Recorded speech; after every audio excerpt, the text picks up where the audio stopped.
Normally when an animal comes in and it's exhibiting symptoms, that's our first indication of we're trying to work out what's wrong. So if it's vomiting or diarrhea, they're quite generic symptoms, then we might treat for that. Or if it's something obviously in an acute situation where there's collapse or seizuring, and very unusually if there is sudden death, then obviously we'll perform a post-mortem.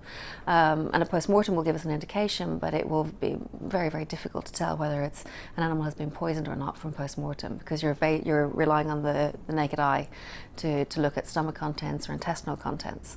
So unless it's something very obvious like a blue slug pellet metaldehyde, for example, that hasn't yet been digested, then it's very, very difficult. You need to do what's called a toxicology panel, which will be sending it to a specialist lab. They'll look at all the bloods and run a series of tests on the blood.